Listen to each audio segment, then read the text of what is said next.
Bom dia, irmãos. Mais um dia que nós estamos aqui para glorificar o nome do Senhor, para honrar o nome do Senhor, para louvar a Ele, para engrandecer o nome de Jesus. E mesmo com essas limitações de distância que temos, nós queremos juntos, nós aqui, vocês aí na casa de cada um, queremos ter um tempo de louvor, de adoração e também de ouvir o que o Senhor tem para nós nessa manhã.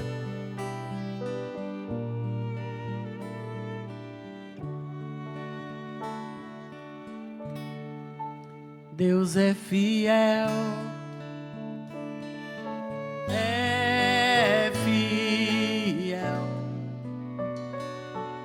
acima de todas as coisas eu sei que meu Deus é fiel.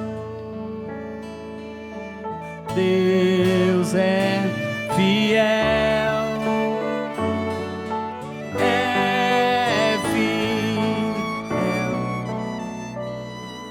Acima de todas as coisas eu sei que meu Deus é fiel.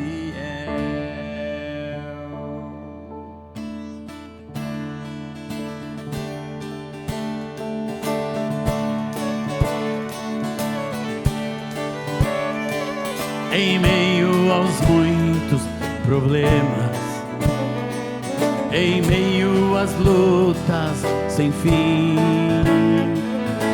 por entre os muitos dilemas que se apresentam pra mim, às vezes eu posso passar uma noite inteira chorar, mas sei que meu Deus logo pela manhã para novamente o sol brilhar e encherá de alegria os meus lábios e o meu coração de louvor.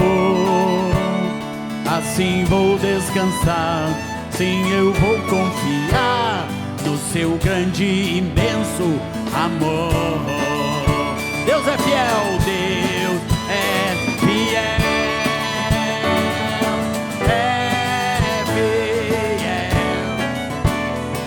acima de todas as coisas eu sei que meu Deus é fiel. Deus é fiel,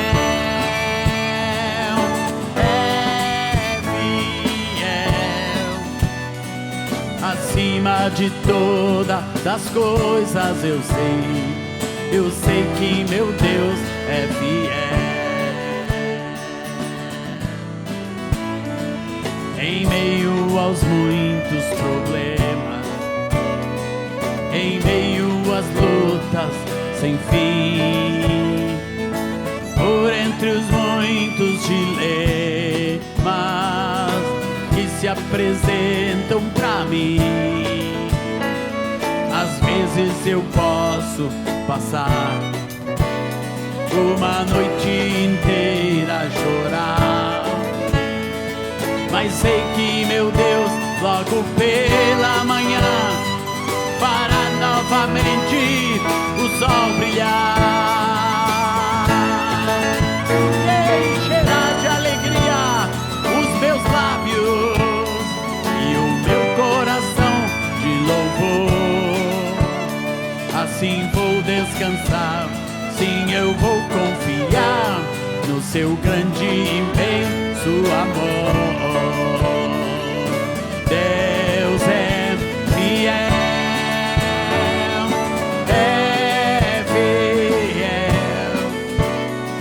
acima de todas as coisas eu sei que meu Deus é fiel.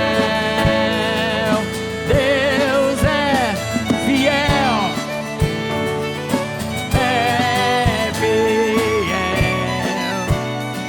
acima de todas as coisas eu sei que meu Deus é fiel.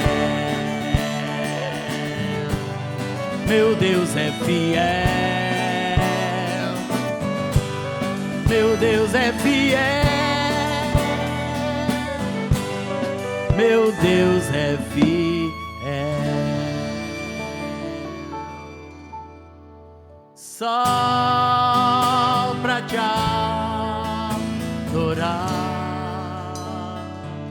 adorar, Senhor, e fazer teu nome grande.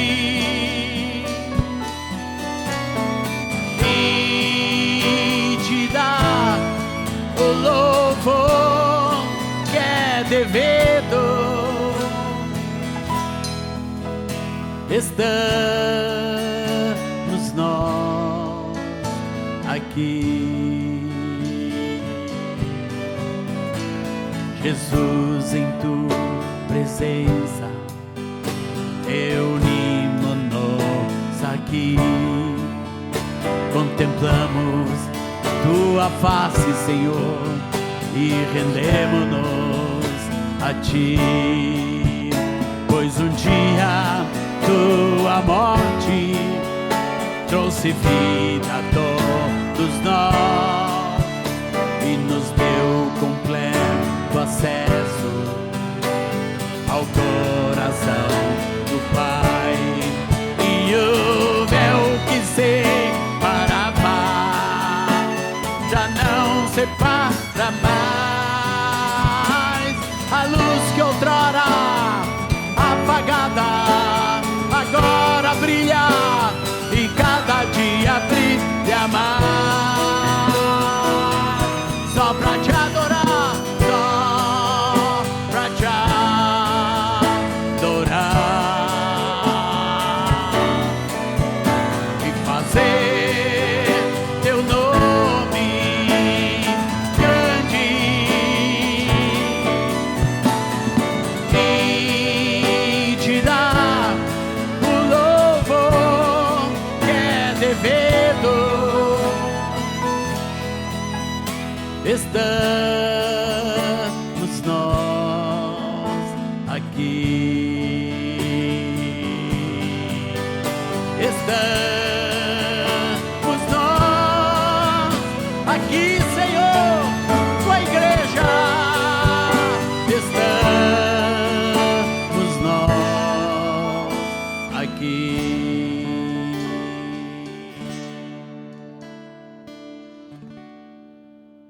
Para te adorar, Senhor, continuar, Senhor, fazendo teu nome grande, Senhor, teu nome sobre todo nome, Senhor. Glórias a ti, Senhor. Que toda língua confesse, que todo joelho se dobre, Senhor, declarando que tu és o Senhor dos senhores e o Rei dos reis. Aleluia, Senhor. Desde o início do ano, o Senhor tem nos dirigido como igreja a estarmos meditando nos grupos, nas casas, sobre a pessoa do Senhor, sobre o seu caráter, sobre quem Ele é, o que Ele faz, a sua obra, as características, os nomes de Jesus na palavra. Temos feito isso desde janeiro e agora nesse mês de maio nós continuamos a fazer isso junto com os grupos, nessa dinâmica nova. Muitos grupos têm feito inclusive reuniões virtuais, mas têm mantido os encontros dos grupos, e nós queremos continuar, estamos continuando a olhar Jesus na palavra, agora considerando uma visão de Apocalipse, aquela visão do capítulo 1 e depois capítulos 2 e 3, que mostra o Senhor, ou como João vê o Senhor Jesus no Apocalipse. Por que escolhemos esse tema? Bom, muitos de nós, talvez todos, têm se perguntado, né? O que nós estamos passando? Que momento é esse? Será que nós estamos dentro dos fatos relatados ali no livro de Apocalipse? O que a palavra diz sobre isso? Bom, eu não sei dizer para vocês em que momento nós estamos, qual é o minuto do relógio de Deus em que nós estamos. Mas eu sei que se nós estamos olhando para os tempos do fim, antes de qualquer fato, de qualquer cronologia, de qualquer profecia, de qualquer coisa, nós precisamos ter, como diz o livro de Apocalipse, uma revelação de Jesus Cristo. E é por isso que nós queremos ver aquilo que o Senhor falou para a igreja no livro de Apocalipse. Antes de se revelar como aquele que vem nas nuvens, como está aqui no capítulo 1, versículo 7, Jesus disse para João: eu sou aquele que vem com as nuvens, e todo olho o verá, até mesmo aqueles que o traspassaram, que o mataram, que o traíram, que o rejeitaram. Mas antes desta visão de um Deus todo-poderoso que vem para governar, que vem para reinar, Jesus quer se revelar ao seu povo, à sua igreja, aqueles que são seus. E essa visão, essa revelação de Jesus está no capítulo 1, onde ele fala para João quem ele é, ou João descreve o que vê, e o Espírito Santo usa isso para revelar Jesus. E depois o próprio Senhor pinça daquela visão que João teve algumas coisas para falar às igrejas no capítulo 2 e 3. O texto mais específico que nós vamos ver, e vamos ir versículo por versículo, acompanhando o roteiro de cada semana do De Casa em Casa. Ele está a partir do versículo 12 do capítulo 1 de Apocalipse. O que diz nesse versículo? Voltei-me para ver quem falava comigo, e ao me voltar vi 7 candelabros de ouro, e no meio dos candelabros um semelhante a filho de homem, com vestes talares e cingido à altura do peito com um cinto de ouro. Primeiro aspecto da visão que João tem de Jesus nesse capítulo 1. O que essa visão, isso que João descreve de Jesus quer nos falar? Diz que ele tem vestes talares, ou seja, são vestes compridas, vestes de sacerdote. Fala de Jesus como sacerdote, mas fala também que ele tem uma cinta de ouro que fala da realeza do Senhor. Ele é o rei, ele é o sumo sacerdote e ele é também o rei. Mas tem algo específico que Jesus diz que ele vai usar depois com a primeira das cartas, a carta à igreja de Éfeso, que é o seguinte: ele diz assim: e no meio dos candelabros ou dos candeeiros, um semelhante a filho do homem. O que quer dizer isso, no meio dos candeeiros ou dos candelabros?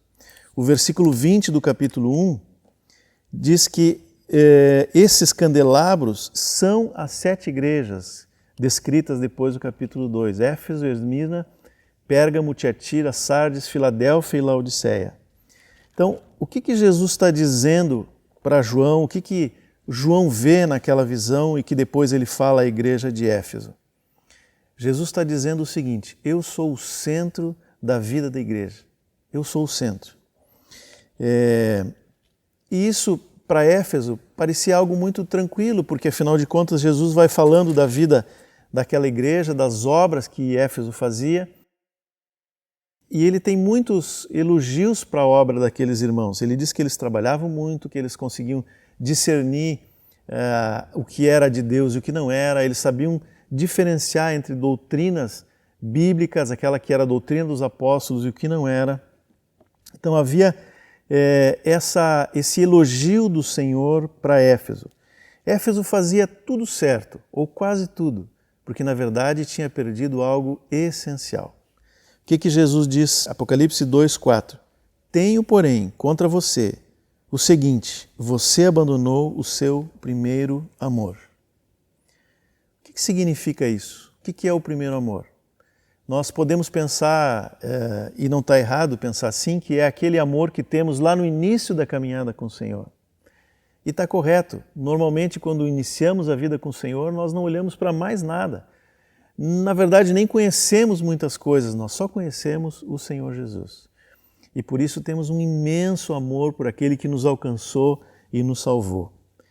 Mas eu creio que esse primeiro amor que fala aqui na carta de Éfeso também está se referindo àquilo que é a prioridade. É o primeiro no sentido da prioridade, o prioritário, o principal ou o central, já que ele está dizendo que é aquele que caminha no meio dos candeeiros ou no meio da igreja.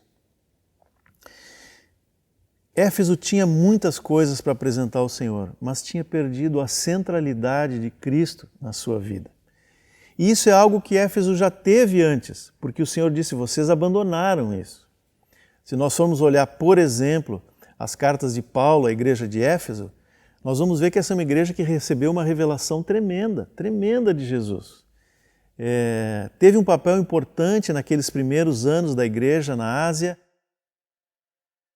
mas de alguma forma essa igreja, à medida que foi caminhando, foi perdendo a centralidade de Cristo, que é chamado aqui, o que o Senhor diz que é o primeiro amor. Quando nós falamos de Jesus andando no meio dos candeeiros, nós temos que lembrar que esses candeeiros, ou candelabros, como está nessa versão mais atualizada, são na verdade lâmpadas de azeite. Era o que se usava naquela época para gerar luz no meio da noite. E essa é de fato uma das funções da igreja, nós somos luz no meio das trevas. Jesus disse isso nos evangelhos. Então, quando nós falamos de Jesus andando no meio dos candeeiros, no meio dessas lâmpadas, nós temos que entender qual a função do candeeiro, qual a função da lâmpada. E até porque Jesus disse, se vocês não se arrependerem, eu vou tirar de vocês essa função. Hoje a igreja em Éfeso é luz no meio das trevas. Se vocês não voltarem à prática das primeiras obras, se não houver arrependimento, eu vou tirar essa função de vocês. Ela vai se encerrar, vocês não vão ser mais luz no meio das trevas. Algum tempo atrás, eu estava assistindo um vídeo sobre Israel, um vídeo sobre turismo, nem era algo sobre a palavra, mas a pessoa que estava descrevendo a viagem mostrou algo muito interessante e eu comecei a prestar atenção no que ele estava falando. Ele esteve num lugar, uma espécie de um museu em Israel, que mostrava como as coisas eram feitas antigamente. E havia naquele lugar um lagar de azeite, onde era feito o óleo, que servia também para as lâmpadas. E é uma coisa muito interessante que ele fala ali, que eu não sabia, é que eram tirados pelo menos 3 tipos diferentes de azeite de uma mesma safra. E um dos casais do grupo visitou alguns anos atrás a Israel. Quando nós estávamos falando do vídeo que eu assisti, ele disse, olha, nós fomos num lugar assim, na cidade de Corazim. Existem hoje apenas as ruínas, que foram conservadas exatamente como elas estavam lá no século I, II, no máximo no século III. E esse irmão tirou uma foto exatamente do lagar onde era feito o azeite, que é a foto que vocês estão vendo aí. Vocês vão observar que no meio desse lugar tem uma pedra e depois outros 2 lugares com uma marcação no chão. Por que essa foto está dessa forma aí? Porque quando o oleiro coletava as azeitonas, ele colocava primeiro elas nessa pedra. E com um pilão de madeira, ele ia amassando essas azeitonas para tirar o primeiro óleo que saía. Esse era um óleo puro, um óleo extremamente puro, de altíssima qualidade. Era a primícia daquela safra e o oleiro então separava aquele óleo e levava para o templo ou para o tabernáculo antes ou nos momentos em que não havia um templo construído. Esse óleo era oferecido para o sacerdote e ele era chamado de o óleo de Deus ou óleo para Deus. Se vocês forem olhar, por exemplo, Êxodo 28, fala das ofertas contínuas que eram oferecidas no templo. Lá tem alguns sacrifícios e também tem ofertas pacíficas, aquelas que não são sacrifícios. E uma dessas ofertas era a mistura de farinha com azeite. E o texto usa uma expressão bem interessante. Ele diz assim, o azeite batido era exatamente esse azeite que era moído na pedra e dali se tirava o melhor óleo, o óleo que vai para Deus. Depois, aquela mistura de azeitonas já amassadas que ficava era colocada numa outra parte do lagar, onde ela era apertada por uma prensa e se tirava o segundo óleo, que era o óleo das pessoas, o óleo para o consumo, para os alimentos e até mesmo para algum tipo de embelezamento. Era a maquiagem daquela época, era o óleo que era tirado também das azeitonas. E por fim, depois de a prensa ser apertada um pouco mais, se tirava um terceiro óleo, que não era exatamente, não tinha a mesma qualidade do primeiro e do segundo, mas ainda era muito útil e era o óleo usado nas lamparinas, nas lâmpadas, nos candelabros. Que lição que nós tiramos disso? O que o Senhor falou comigo o dia que eu vi esse vídeo é que existe uma ordem que não pode ser quebrada. O primeiro óleo, o primeiro azeite, o melhor de todos é para Deus. O melhor do nosso tempo, o melhor da nossa atenção, o melhor de tudo que nós somos e fazemos é para o Senhor. E nós precisamos manter isso na nossa vida diária com o Senhor, individualmente e como igreja. Ele é o centro, É isso que Jesus disse para Éfeso. Eu sou aquele que anda no meio da igreja, eu sou o centro de todas as coisas. Se vocês não derem o melhor de tudo para esse relacionamento íntimo e pessoal comigo, não vai ter como tirar os outros tipos de óleo. Há uma ordem, primeiro é para o Senhor. Se nós tivermos o óleo de Deus, se nós tivermos esse tempo de comunhão com o Senhor, se nós tivermos uma vida de intimidade com o Senhor, nós vamos ter como suprir as pessoas, inclusive a nós mesmos, nossa alma, nossos sentimentos, e também depois vamos poder trabalhar na obra, com a graça, com o óleo, com o azeite que vem do Senhor também. Qual era o problema de Éfeso? Éfeso não renovou esse processo. Assim como o oleiro em toda nova safra, ele ia lá, colhia as azeitonas, amassava, gerava de novo o óleo de Deus, esse processo era constantemente renovado. A impressão que dá é que a igreja em Éfeso ficou satisfeita, se é que dá para dizer assim, com aquele óleo das coisas. Havia muita obra, talvez havia cuidado de pessoas, mas de alguma forma eles não renovaram aquilo que era o principal, o centro de tudo. E quando nós não temos o centro de tudo, o essencial, a vida pessoal, íntima com o Senhor, nós acabamos perdendo o resto. É como se Jesus dissesse para Éfeso o seguinte: olha, vocês têm azeite nas lâmpadas, mas esse azeite vai acabar. Vocês precisam renovar o processo. Sabe que isso me lembra muito a parábola das 10 virgens, lá em Mateus 25, na verdade um bloco ali, né? Mateus 24, 25, uma parte do 26, onde Jesus fala sobre o fim dos tempos, e aqui o assunto de Apocalipse é como a igreja se prepara para esse tempo, como nós nos preparamos. E na parábola das 10 virgens, o que Jesus diz para aquelas 10 mulheres que estão ali?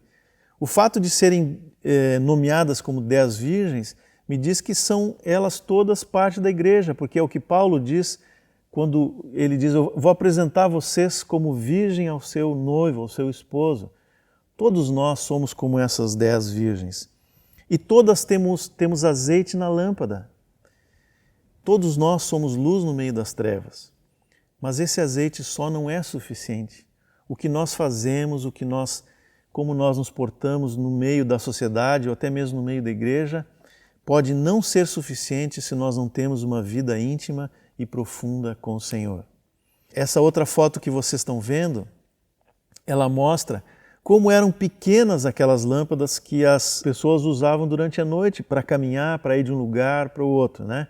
Essa lâmpada é nova, mas ela foi feita exatamente conforme o modelo de lâmpadas que foram achadas pelos arqueólogos, lâmpadas antigas.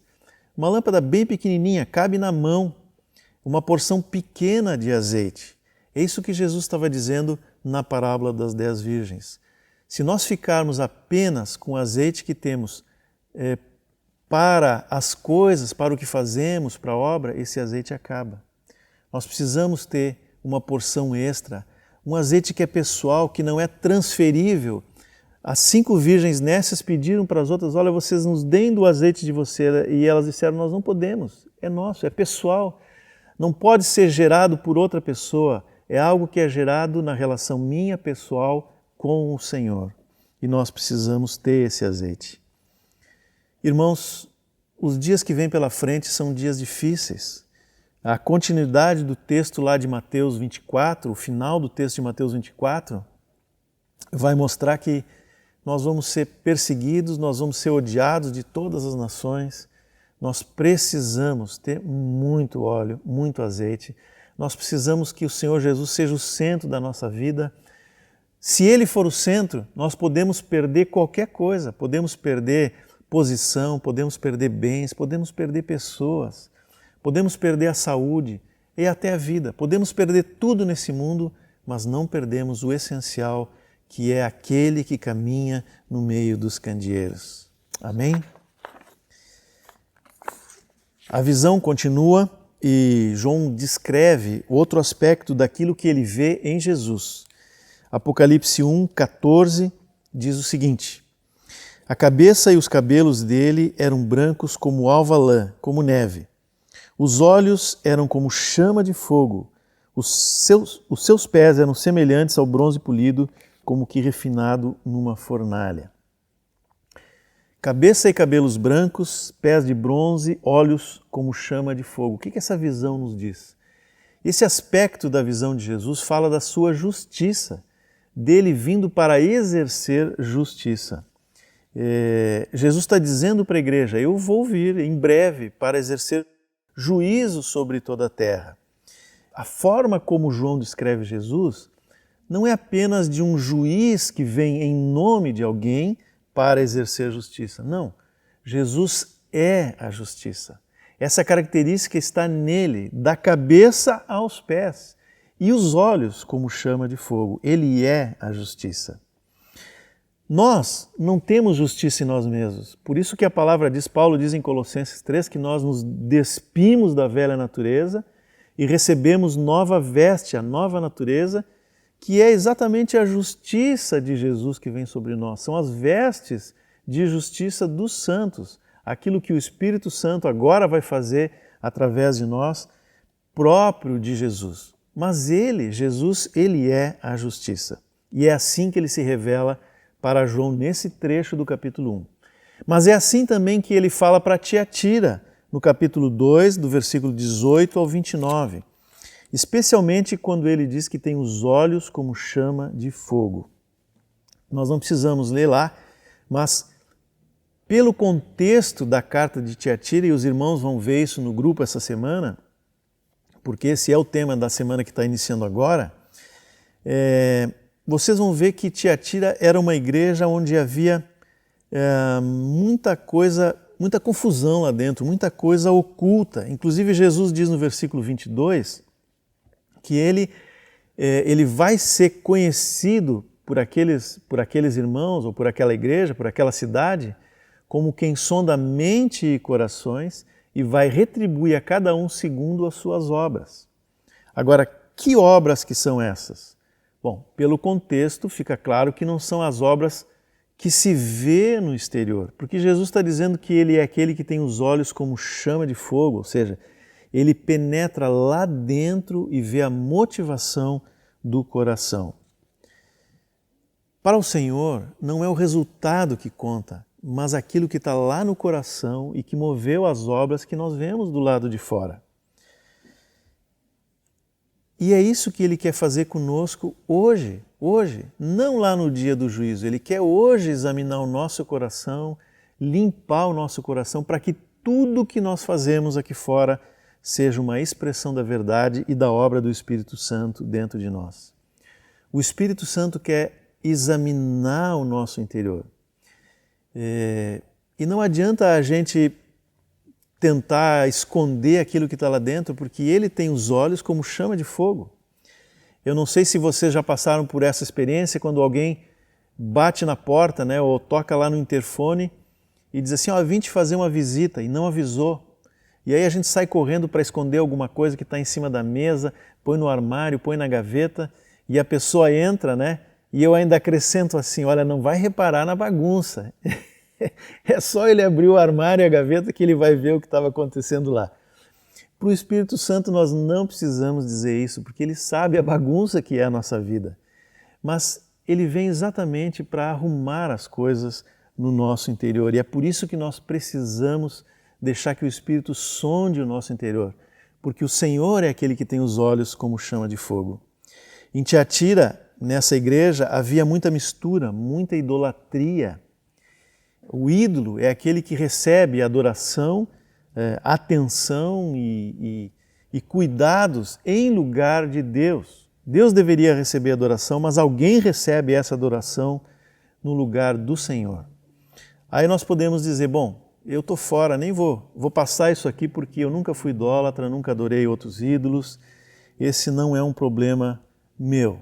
Será, irmãos? Será mesmo? Será que o meu eu não tem sido um Deus para mim? Como é que essa parte da visão de João e a carta de Tiatira pode nos ajudar? Existe um texto lá no capítulo 15 de 1 Samuel, versículo 23, que ele diz que a obstinação é como idolatria e a rebeldia como feitiçaria. Agora, o que é obstinação? O que é o obstinado? O obstinado é aquele que tem uma ideia na mente, ele tem planos, ele tem alvos, e ele segue aquela ideia, aquele plano, aquele alvo, mesmo que tudo mostre o contrário. Mesmo às vezes que ele saiba que não é o que o Senhor quer para ele, mas ele está tão obstinado naquela ideia, naquele alvo, que ele não muda o seu caminho. E por causa disso, ele acaba sendo rebelde, ele acaba fazendo algo que Deus não quer que ele faça. Assim como o feiticeiro, né? O que é a feitiçaria? A feitiçaria é quando eu não consigo alguma coisa pelas vias normais, naturais, então eu vou achar um jeito de fazer aquilo que eu quero. Eu não desisti do meu alvo, eu não vou conseguir do jeito normal, mas eu vou achar uma outra forma de fazer o que eu quero. Na verdade, se a gente for olhar com cuidado, muitas das nossas atitudes, nós somos obstinados e rebeldes. E é isso que o Espírito Santo quer tratar lá dentro. Talvez existam outras coisas, mas se eu não sou idólatra, se eu não faço nada dessas coisas que primeiro podem ser vistas como idolatria, talvez eu estou adorando o meu próprio eu estou fazendo a vontade do meu próprio eu, a minha própria vontade, contra aquilo que o Senhor quer. Qual é a motivação das coisas que eu faço? Por que eu faço o que eu faço? Até mesmo na obra, as coisas feitas para o Senhor, qual é a motivação? Eu preciso deixar que o Espírito Santo sonde o meu coração e mostre a real motivação de tudo que eu digo, de tudo que eu faço, e limpe o meu coração de motivações que não agradam ao Senhor, porque é isso que conta no fim das contas. Eu lembro de uma música do Marcos Witt, que muitos conhecem, num CD antigo dele chamado Vivências, um dos mais bonitos CDs que esse irmão fez. E numa dessas músicas ele conta uma experiência que ele teve com o Senhor, onde ele estava depois de um show, talvez, depois de alguma apresentação, algum culto, algum lugar onde ele estava. E ele para e se pergunta, por que eu estou fazendo tudo isso? Por que eu fico longe da minha família? Por que eu viajo lugares distantes? Por que tantos shows? Por que CDs? Por que isso? Por que aquilo? Qual é a motivação do meu coração? Isso é a letra da música. E o Senhor responde para ele, né? Ou ele, deixando que o Espírito Santo fale no seu interior, ele disse, é por ti, Senhor, somente por ti. É isso que o Espírito Santo precisa encontrar dentro de nós. Tudo que nós fazemos, tudo que nós falamos, tem que ser verdadeiro, ou seja, aquilo que eu faço tem que ser motivado por algo que o próprio Espírito gerou dentro de mim, no desejo de adorar o Senhor e ao Senhor somente. E se existe alguma coisa que não corresponde com o que o Senhor quer, então eu preciso tirar da minha vida. É preciso que seja queimado hoje, para que não seja queimado naquele dia em que o Senhor vai olhar para nós e vai dizer, isso é madeira, feno e palha. Hoje, se o Senhor fizer esse exame, essa limpeza hoje, nós vamos estar alegres e felizes naquele dia com Ele. Daqui a pouco, o coração de todos os homens vai ser revelado, o meu coração e o teu coração vai ser revelado. O que vai sair lá de dentro? Eu preciso deixar que o Espírito Santo mostre isso hoje. Alguns anos atrás eu lembro de um irmão que, mencionando o julgamento ou o momento que vamos estar diante do Senhor, ele disse que o nosso coração, todas as nossas motivações vão ser reveladas naquele dia como se nós víssemos num telão. Imagina, né?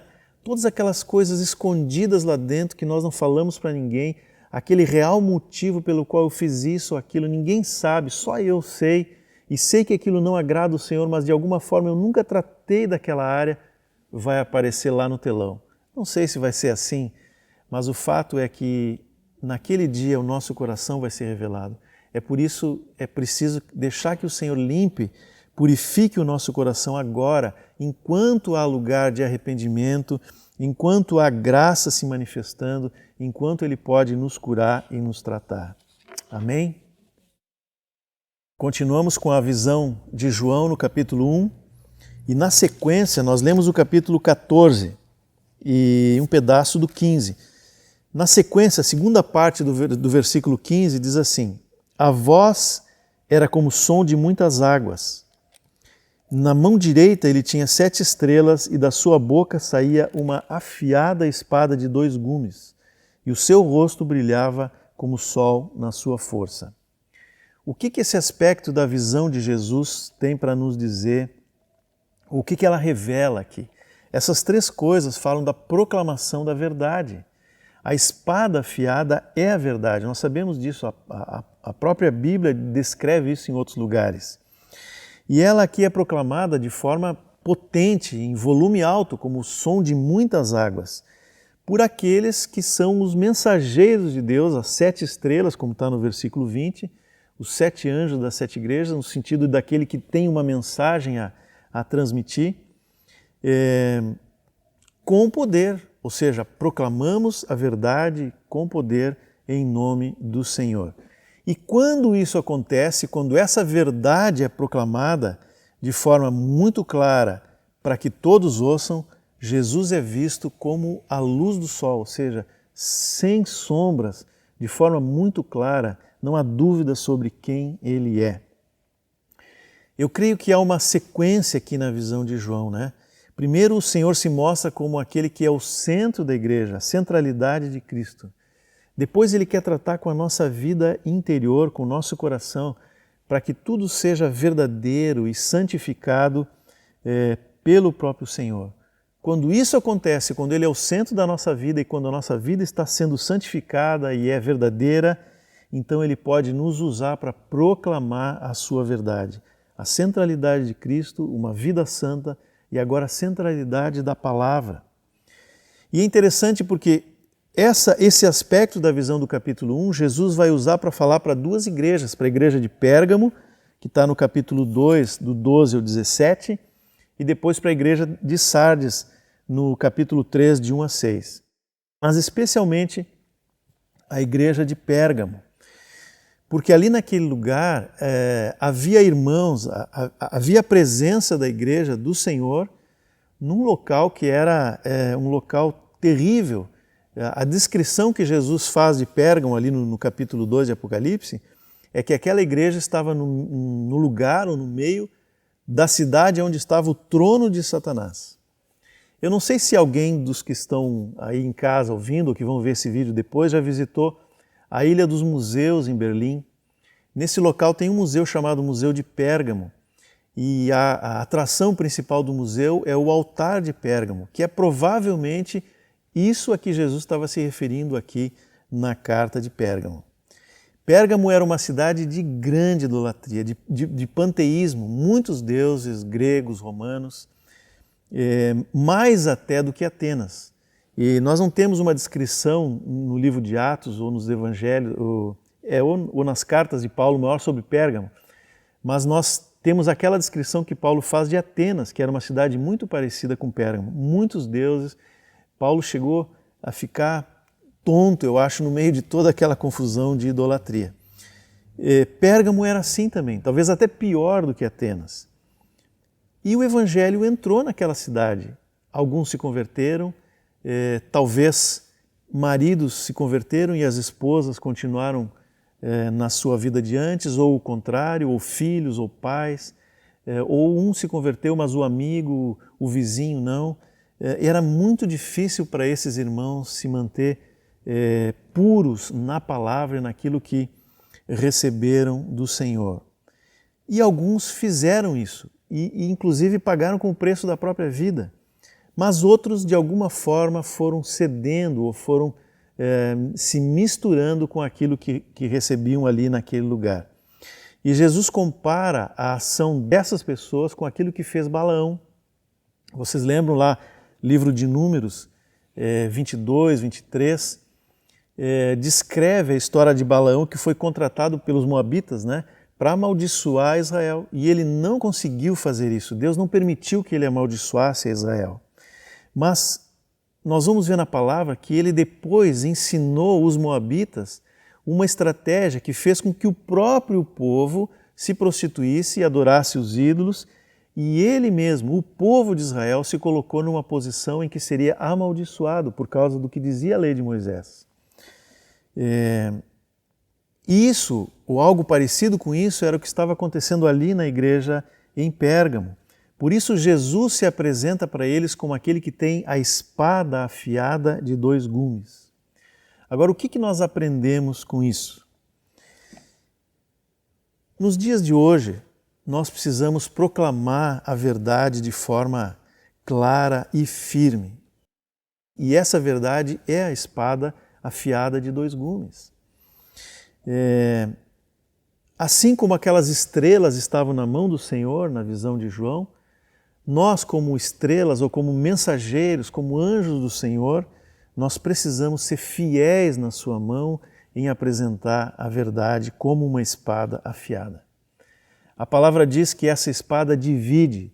No livro de Hebreus, por exemplo, diz que ela divide o que é da alma e do espírito, mas não só isso.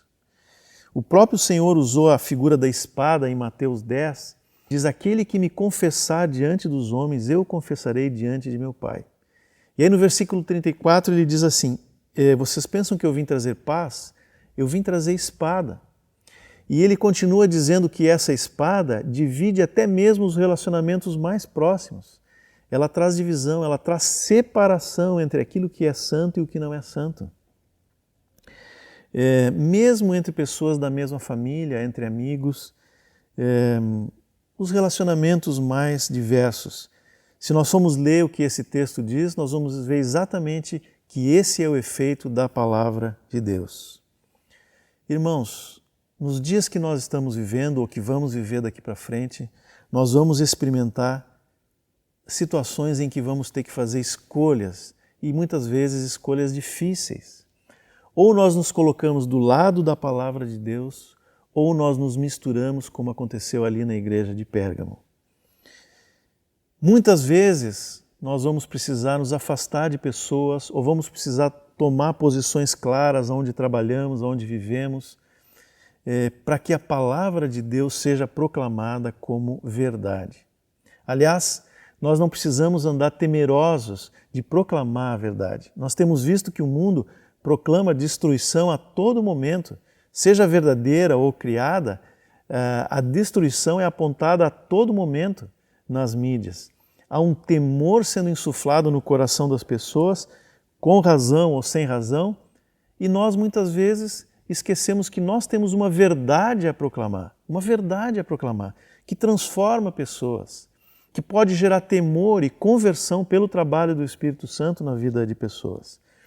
Esse é um tempo de colheita e nós precisamos ser corajosos em proclamar a verdade, mesmo que às vezes isso acabe causando divisão. Recentemente ouvi de um irmão exatamente isso. Para honrar o Senhor, ele precisou se afastar de uma pessoa muito próxima, muito querida, que estava indo por um caminho que não agrada o Senhor. E esse irmão, com dor no coração, ele me disse exatamente isso: eu prefiro amar mais o Senhor e honrar mais o Senhor do que a qualquer outra pessoa, qualquer outra coisa. Essa atitude é a atitude descrita por Jesus em Mateus 10 e é a atitude que Ele vai esperar de nós nesses dias tão difíceis que vêm pela frente. Em nome de Jesus, que o Senhor nos dê coragem para agir dessa forma.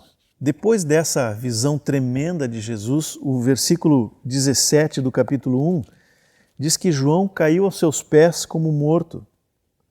E é interessante porque João era muito próximo de Jesus, jovem ainda, quando ele o chamou para ser o seu discípulo, um dos seus discípulos mais próximos. Pedro também foi outro discípulo muito próximo de Jesus, e Pedro teve essa mesma reação lá no início, quando Jesus o chamou. Vocês lembram aquele texto que está lá em Lucas 5, que é chamado de pesca maravilhosa? Pedro havia tentado pescar e não havia conseguido, e Jesus então, num dos primeiros milagres dele, faz com que Pedro pesque uma quantidade enorme de peixes que nem ele conseguia recolher sozinho. Pedro então se dá conta de quem está na frente dele, o Messias, aquele que havia sido anunciado pelos profetas, que o seu irmão tinha dito: olha, achamos o Messias. Pedro então cai aos pés do Senhor e diz assim: Senhor, Eu sou pecador, Senhor, Tu não podes estar aqui comigo. O que tem de comum entre o que aconteceu com Pedro lá no início e agora João no final do Novo Testamento, né? Tanto Pedro quanto João viram a sua condição pecadora diante da glória e da santidade de Jesus. Alguns dias atrás eu estava conversando com um irmão sobre características de avivamentos ao longo da história. E esse irmão me falou, ele disse assim, olha, pode olhar todos os avivamentos, a primeira coisa que nós vamos descobrir lá é que há um quebrantamento. Alguém que buscando ao Senhor teve essa mesma revelação de João e de Pedro, cai aos seus pés como morto, quebrantado, humilhado diante da glória do Senhor. E por causa disso, o Senhor pode fazer milagres e maravilhas que são vistas depois ao longo desse avivamento. Assim o Senhor quer fazer conosco, com cada um de nós e com a igreja de um modo geral. Um dia todos os homens, todos os habitantes da terra vão estar nessa posição de joelhos diante do Senhor. Mas, para aqueles que não conheceram o Senhor, a palavra diz que esse é um dia de lamento. E o lamentarão, está lá no início do capítulo 1 que nós lemos. Mas para nós não, para nós é um dia de alegria. E nós podemos ter essa experiência hoje, nós podemos hoje estar nessa posição de joelhos diante do Senhor, reconhecendo a sua glória, reconhecendo a sua santidade, reconhecendo a sua sabedoria e como o amor que Ele tem a ponto de acolher a nós que somos pecadores e tão falhos. Não só Ele nos acolheu, Ele nos perdoou e Ele nos restaurou. Como Ele fez com Pedro. Pedro era um Simão, Simão era como o meu nome, era o Zé da época. O nome mais comum lá em Israel devia ser Simão. E o Pedro era aquela pedrinha no sapato, né? Incomodou Jesus, incomodou muito o Senhor em muitos momentos daquela caminhada. Mas o Senhor levantou a Pedro, pegou aquela pedrinha incômoda e transformou numa rocha. A mesma coisa ele diz aqui para João, né? João caiu aos pés do Senhor como morto, porém ele pôs sobre mim a mão direita dizendo, não tenha medo, eu sou o primeiro e o último, e aquele que vive. Estive morto, mas eis que estou vivo para todo sempre e tenho as chaves da morte e do inferno. O fim do homem pecador é o começo de uma nova vida. Foi isso que Jesus disse aqui para João. Eu sou o primeiro e o último, aquele que vive. Estive morto, mas eis que estou vivo para todo sempre. Essa é a palavra do Senhor para todo aquele que se quebranta. E todos nós podemos passar por situações assim, né? Há momentos na nossa vida em que nós somos levados a um extremo, ou um sofrimento extremo, ou a um período de deserto. São momentos da vida em que nós realmente caímos aos pés do Senhor, clamando a Ele, dizendo, Senhor, não tem força, não tem força. Toda a minha força se foi, não sei o que fazer, eu estou aos teus pés como morto. E nessa hora, o Senhor se revela para nós como aquele que nos ressuscita, aquele que nos tira dessa condição. E eu posso garantir para vocês, irmãos, que por mais que nós tenhamos passado por experiências assim, são experiências gloriosas, cada um de nós pode estar lembrando e talvez dê testemunho disso no seu grupo, no momento em que passar por essa parte do de casa em casa, mas nada vai se comparar ao dia em que nós vermos o Senhor. João era talvez o discípulo mais próximo de Jesus e aquele que viveu mais tempo, que teve mais experiências do que todos os outros discípulos de Jesus. E ainda assim, quando ele vê Jesus nessa condição, ele cai a seus pés como morto. Imagina o dia que nós vemos Jesus face a face. Não só ele, mas tudo o que ele é, o que ele fez, novos céus, nova terra, uma cidade onde a justiça é um habitante, não é um visitante, né? Hoje nós temos momentos e lugares onde nós podemos dizer, bom, vivemos um lugar em um tempo de justiça, mas daqui a pouco já não é mais. Daqui a pouco vemos injustiças, coisas erradas acontecendo. Naquele momento, nada mais, nenhuma dor, nem morte, nem choro, mentira, engano, só a pessoa do Senhor e tudo o que Ele é o que vai ser a nossa vida pela eternidade. Por que eu estou dizendo isso, irmãos? Porque vale a pena passar por provações e dificuldades hoje. Vale a pena nós experimentarmos a morte em muitas situações, a morte do eu, a morte da minha vontade, a morte daquilo que me separa do Senhor, o pecado que há em mim, a negação, tomar a cruz todos os dias. Vale a pena passar por isso para que quando eu estiver diante do Senhor eu possa usufruir dessa visão maravilhosa que João teve ali. Se nós formos olhar Mateus 24, que eu já citei antes aqui, há um ponto em que Jesus diz para os discípulos, olha, vocês vão ver guerras, rumores de guerras, pestes, terremotos, muitas coisas acontecendo. Isso é o princípio das dores. E logo na sequência ele diz assim, e vocês serão odiados e perseguidos de todas as nações. Nós não podemos esperar coisa diferente no tempo que nós estamos vivendo e o que vem daqui pela frente. Mas ele também diz, não tenham medo. Aqui para João ele disse, não tenha medo, porque ele está conosco. Assim como ele levantou a João, ele também nos levanta, ele nos acolhe, ele nos recebe e ele nos guarda. E é interessante que essa mesma palavra que ele fala para João, ele depois vai usar para falar para as igrejas, para duas igrejas, as igrejas de Esmirna e de Filadélfia, que são muito semelhantes. Essas duas igrejas são as únicas das 7 nas cartas do capítulo 2 e 3 de Apocalipse que não receberam nenhuma repreensão de Jesus. Todas as outras, com maior ou menor intensidade, tem alguma coisa que Jesus diz que não está bem. Essas duas, Jesus não fala nada quanto a elas. As duas estão sendo perseguidas e estão sendo perseguidas pelo mesmo tipo de pessoas, são falsos judeus. Jesus diz assim, são falsos judeus que na verdade pertencem à sinagoga de Satanás. Bom, não precisamos saber quem é ou ir atrás e descobrir quem é, não interessa. O fato é que essas duas também recebem o conforto do Senhor.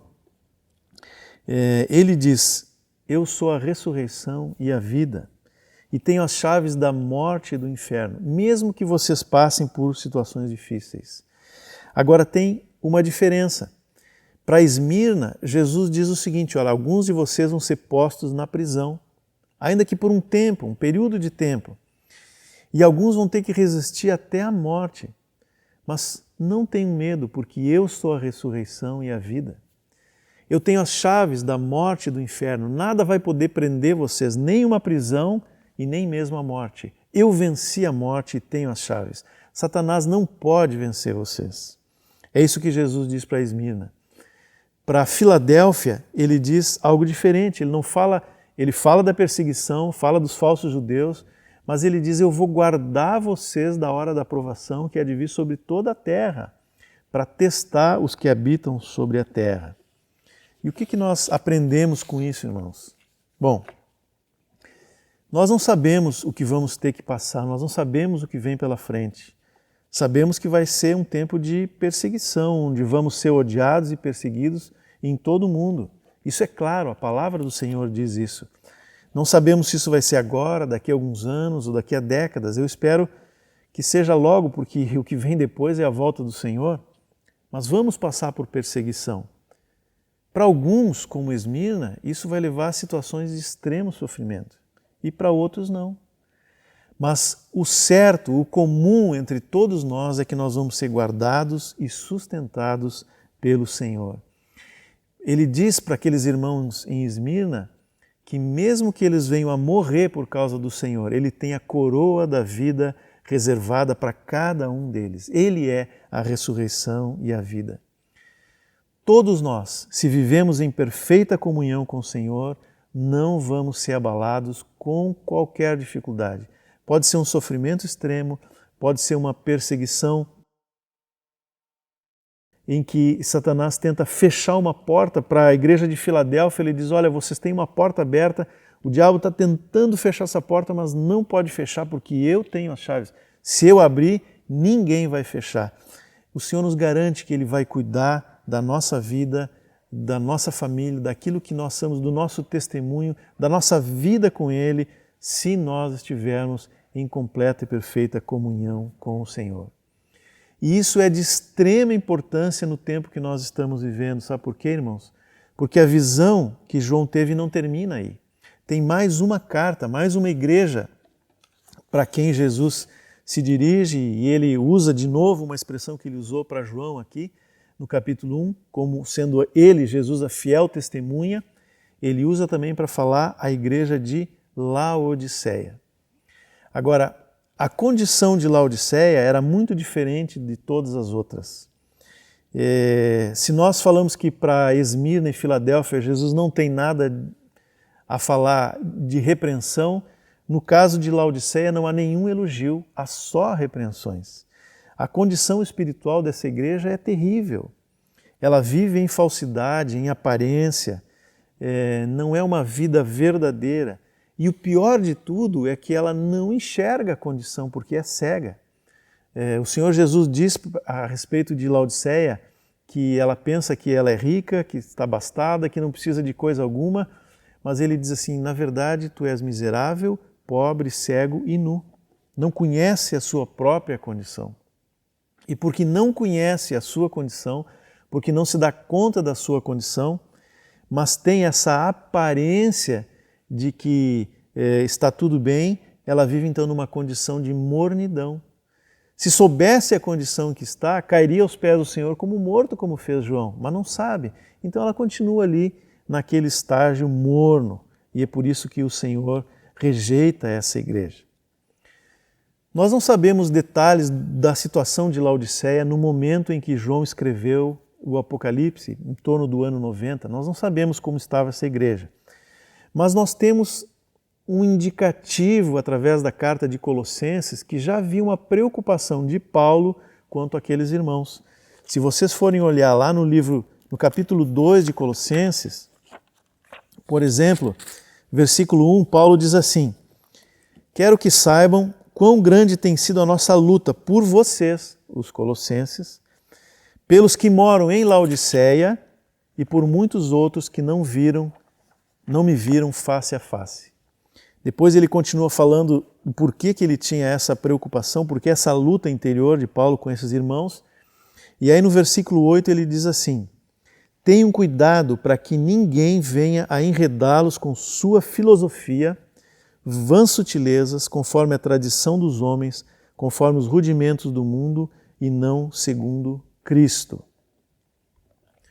Na sequência, ele diz aos colossenses e também aos de Laodiceia que eles precisam abandonar a velha natureza e até mesmo as tradições, as aparências, porque essas coisas não têm poder nenhum contra a carne, contra a carnalidade, contra o pecado. Esse foi o recado de Paulo para essas duas igrejas. E ao que parece, esses irmãos em Laodiceia não ouviram o conselho de Paulo, porque a imagem que Jesus tem lá no final é ainda pior.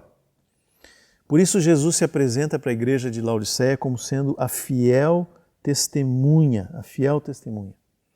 A testemunha é alguém que diz a verdade, ele viu, ele sabe a verdade e ele vai dizer a verdade. E ele pode até mesmo morrer por causa da verdade. Aliás, a palavra testemunha vem de mártir, do grego, que é alguém que morre por causa da verdade, que foi exatamente o que aconteceu com Jesus. Ele é a verdade. Ele apresentou a verdade, ele apresentou o amor de Deus pelos homens, ele permitiu que Deus fosse visto pelos homens na sua própria vida, todos os dias, em tudo que falou, em tudo que fez. E além disso, ele morreu para que nós pudéssemos ser recebidos de novo pelo Pai. E assim como recebemos a Cristo, nós devemos andar nele, arraigados, ligados com o Senhor, nunca saindo dessa posição.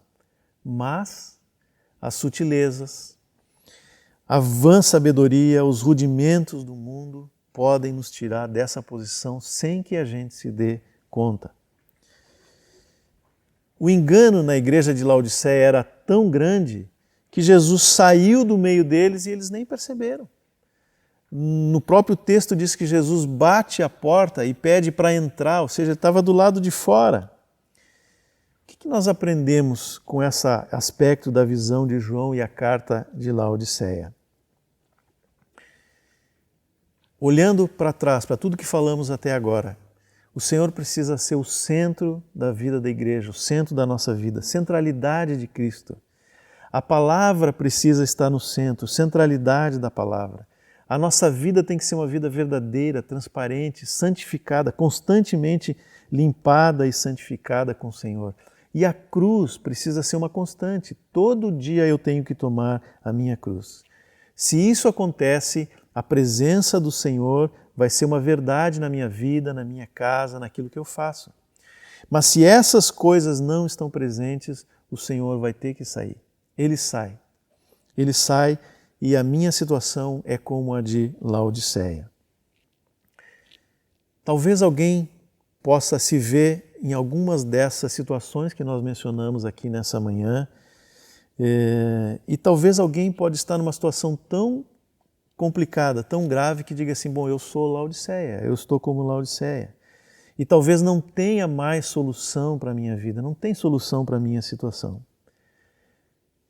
Meu irmão, inexplicavelmente, pelo menos aos olhos humanos, a misericórdia e o amor do Senhor é tão grande que até mesmo numa situação como a de Laodiceia, onde Jesus está do lado de fora, ele volta mais uma vez, bate na porta e diz, eu quero ter novamente comunhão contigo.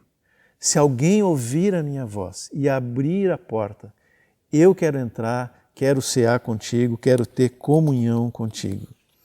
E ele diz mais, ele diz o seguinte, ao vencedor, no final desse trecho lá do capítulo 3 da carta de Laodiceia, aquele que vencer, eu vou fazer com que ele sente comigo no meu trono, junto comigo no trono, assim como eu venci e sentei com meu Pai no trono. É uma promessa tremenda. Para mim é maior do que todas as outras promessas que o Senhor disse para as outras igrejas. E ele diz justamente para a igreja de Laodiceia, porque realmente o amor e a misericórdia do Senhor sempre acham espaço, alguma chance de alcançar o nosso coração. Porém tem um detalhe, ele também se apresenta para Laodiceia como o Amém, ou seja, ele está dizendo isso vai acabar em breve. Talvez seja a última chance, a última oportunidade, a última momento em que nós vamos ter para acertar a nossa vida com o Senhor, antes que todo esse quadro, esse tempo aqui se encerre. E nós possamos ser achados limpos e íntegros diante do Senhor.